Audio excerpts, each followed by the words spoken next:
Düz insana bu dünyada yer olmaz. Eğrilerin dünyasıdır bu dünya. Vallahi kardeş, şeytan kimi her dili bilenlerin dünyasıdır bu.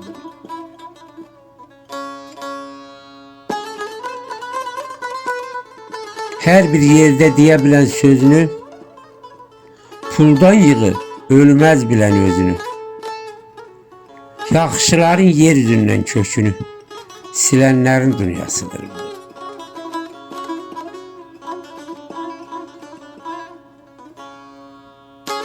Meyl eyleyip bu dünyanın malına, yetim yesir hardan düşsün yadına.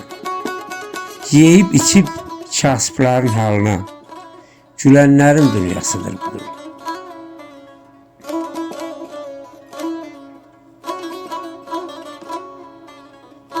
Çətindəyəm kömək elə ayağa.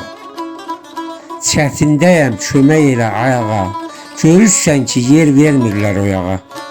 Dar günündə öz dostunu ayağa verənlərin dünyasıdır bu.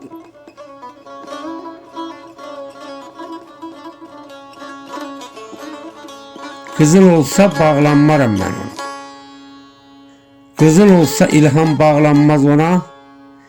Hər bir ömrü çatdıracaqdır sona. Yaşamaq üçün yaltaqları fərd ona. Girənlərin dünyasıdır bu dünya.